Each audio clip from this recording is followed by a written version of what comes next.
Et c'est Frédéric Rosier qui nous accompagne ce soir, conseiller chez Mescart Gestion Privée. Bonsoir Frédéric. Bonsoir. Bon, d'avoir une séance de respiration, là j'imagine que c'est naturel, ça fait du bien, ça soulage un petit peu peut-être là. Oui, on a fait un sprint de 8 semaines, hein, donc c'est dur de tenir la cadence, mais on est plutôt sur un marché, je dirais, d'épuisement quelque part. Lorsqu'on regarde les deux plus fortes baisses du jour, ce sont les plus fortes hausses de l'année. Et lorsqu'on regarde également en détail le stock 600, hein, donc un indice large européen, plus forte baisse du jour, c'est le secteur automobile. Or, c'était le secteur qui a le plus performé. Et à l'inverse, les seuls secteurs qui tiennent la cadence aujourd'hui, ce sont oil and gas, donc plutôt l'activité pétrolière, ce sont les utilities, et ils s'avèrent être les plus mauvais performeurs depuis le début de l'année. Donc, on voit bien que c'est un marché qui, quelque part après cette hausse, a du mal à payer peut-être un petit peu plus cher en attendant le discours de Madame Yellen cette semaine, et va chercher peut-être les titres qui sont un petit peu en retard. Donc on a vraiment une forme de marché d'épuisement en attendant d'en savoir un petit peu plus sur l'évolution de la politique monétaire aux États-Unis. Il faudra attendre demain soir effectivement pour en savoir plus si la Fed se montre patiente ou pas. Désormais, hein, tout le monde pense que le mot patience va être supprimé du communiqué de la Fed. Merci Frédéric, on vous retrouve dans une demi-heure. Hein. Vous nous accompagnez jusqu'au fixing à la clôture ce soir. Le CAC, moins 0,7% dans cette dernière ligne droite, autour de 5030 points. BFM Business, Intégral Bourse, on refait la séance. Avec nos invités en plateau, Nicolas Brault, directeur général de Oudart Gestion, Jean-Jacques Ouana, président de Risquelia, et par téléphone Frédéric Rosier, conseiller chez Mescart Gestion Privée. Nicolas, si on redit un mot de cette séance, là, moins 0,6%, voire, comme le notait Frédéric tout à l'heure, les best performers être vendus le plus, ça paraît tout à fait logique, c'est sain, c'est rationnel de la part des investisseurs là à ce stade. Oui, on tire un peu d'air du ballon, et parfois on est détenteur de titres qui corrigent, mais tout ça est absolument sain et de bonne augure. C'est normal aussi qu'un certain nombre de valeurs dollars marquent un peu le pas à la veille d'une réunion dont on imagine que le dollar ne sera pas le sujet commenté par Janet Yellen, mais il sera quand même dans l'esprit de tous les investisseurs. Bon, effectivement, ce sera demain soir hein, avec une conférence de presse, vous le disiez, de Janet Yellen à l'issue du communiqué de la Fed. Si on regarde quelques dossiers aujourd'hui, évidemment, Lafarge, impossible de ne pas commenter Lafarge Holcim. Frédéric, comment est-ce que vous regardez ce dossier? Je ne sais pas si vous êtes actionnaire de Lafarge ou actionnaire minoritaire. Nicolas Brault tout à l'heure nous parlait de ce point de vue-là. Pour lui, voilà, très clairement, il ne faut pas qu'une personne bloque ce processus qui serait créateur de valeur pour l'ensemble des actionnaires, à commencer, comprend-on, par ceux de Lafarge aujourd'hui. Oui, et l'avenir de Monsieur Lafond d'ailleurs. C'est un dossier effectivement assez compliqué. On s'aperçoit quand même, et c'est une généralité, les mariages d'égal à égal, ça pose toujours un problème. C'est comme ça depuis la nuit des temps en finance, mais il y a toujours à un moment donné la volonté de l'un ou de l'autre de prendre le pouvoir. Donc c'est à mon avis plus aujourd'hui une lutte de pouvoir plutôt que un problème sur les synergies qui sont évidentes aujourd'hui sur ce dossier Lafarge-Holcim. Donc en jouant sur les parités, on est bien sûr sur cette histoire de prise de pouvoir, sachant que Holcim, Lafarge va être une société suisse, donc il va se faire à cette idée.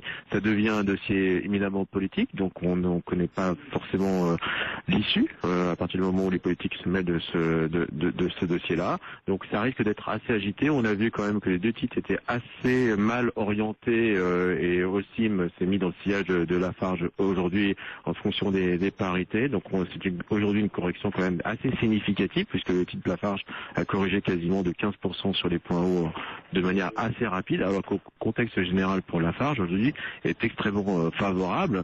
L'environnement de taux bas, le prix de l'énergie qui a tendance à baisser, la dynamique européenne qui se met en marche. Donc tous les voyants sont au vert aujourd'hui pour les cimentiers et les cimentiers européens. Malgré tout, on voit que tout le secteur aujourd'hui, et notamment Lafarge Holcim, sont orientés à la baisse.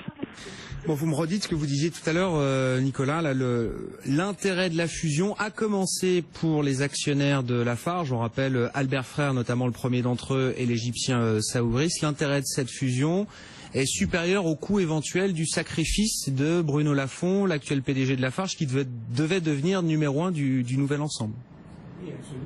Pour dire les choses autrement, si l'opération ne devait pas se faire pour des raisons d'hommes et du premier d'entre eux, le directeur général ou le CEO, Monsieur Lafond aurait des problèmes, je pense. Il serait interpellé dans les semaines et mois qui viennent sur l'échec et les raisons de cet échec. L'intérêt, les synergies, la logique stratégique est une logique qui se compte en plusieurs années de ce rapprochement.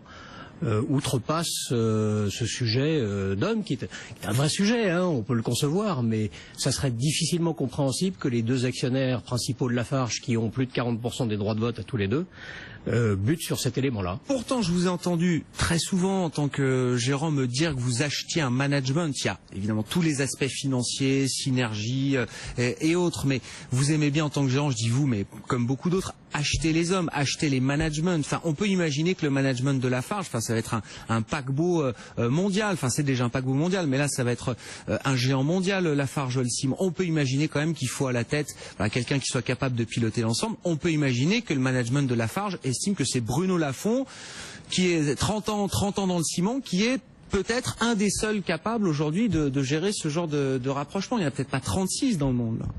On peut tout. Non, j'en sais rien. On peut tout à fait l'imaginer. Ou alors vous me dites non, mais vous pouvez très bien pas dire mon point de vue. Il ne me semble pas que M. Lafond soit incontournable dans la réalisation de ce projet. Non, mais très bien. Bon, de toute façon, les actionnaires trancheront. A priori, c'est eux qui vont avoir la main sur ce dossier-là, avec, on le rappelle, Albert Frère notamment au capital. Il gagnerait à se décider rapidement. Oui, parce que alors là, c'est effectivement l'effet en cascade. Mais de toute façon, il y a une forme de deadline si on va aller au fond du dossier. Frédéric, je peux vous redonner la parole là-dessus. Il y a des cessions d'actifs qui doivent être faites à l'Irlandais CRH. Et je crois que CRH tient cette semaine un conseil d'administration pour valider ce programme d'achat d'actifs de Lafarge Holcim. Tout à fait, ça ressemble un peu à la mésaventure Le Grand Schneider en termes de fusion, de mariage contrarié. Donc c'est vrai que pour le coup, si on n'allait pas au bout de cette histoire, les coûts seraient assez importants pour Lafarge, mais également pour Holcim. Donc je pense qu'il y a vraiment intérêt à ce que ce dossier se règle le plus rapidement possible, c'est-à-dire quasiment dans la journée. Bon, il y a deux conseils qui sont peut-être en cours. D'ailleurs, on n'a pas beaucoup d'informations à ce sujet du côté de Lafarge et Holcim. Peut-être qu'on aura une communication là au début de soirée après la clôture ou d'ici demain. Jean-Jacques, comment vous regardez ces méga deals, ceux qui fonctionnent et rares sont-ils, peut-être même avoir créé de la valeur 10 ans après quand les mariages ont eu lieu, ceux qui échouent avant même d'avoir été noués? Ce qui m'intéresse, c'est plutôt l'accumulation, en fait, dans la vision à vol d'oiseau de toutes ces fusions-acquisitions. Finalement, on s'aperçoit on a eu plusieurs échecs en octobre dans des conditions de marché qui étaient plus tendues en termes de liquidité. Là, maintenant, dans d'excellentes conditions de marché, il y en a une qui est menacée. On s'aperçoit que finalement, les fusions moyennes ou petites réussissent facilement à être exécutées. Les fusions massives ont vraiment des problèmes multiples, des problèmes réglementaires, et là des problèmes de management. Et là, on en a encore un exemple. Enfin, cela finalement inspire une certaine méfiance sur l'échec de ces méga fusions, parce qu'il y a aussi beaucoup de gérants qui jouent ces fusions en jouant sur les parités avec des stratégies bien connues, ce qu'on appelle l'event driven. Ouais. Et ces stratégies sont un petit peu mises à mal depuis quelques années. Il y a quelques deals dans la pharma qui ont sauté au dernier moment en fin d'année dernière, qui ont fait du mal effectivement à certains hedge funds qui sont positionnés sur cette gestion alternative, là, d'arbitrage, on va dire, de fusion-acquisition. Merci beaucoup Frédéric d'avoir été avec nous pour la clôture. Frédéric Rosier, conseiller chez Mescart Gestion Privée. Jean-Jacques Ohana, Nicolas Brault, vous restez avec nous. On marque une dernière pause dans ce club de la bourse, le CAC, je vous rappelle, ce soir qui prend une petite respiration avant le rendez-vous de la Réserve fédérale.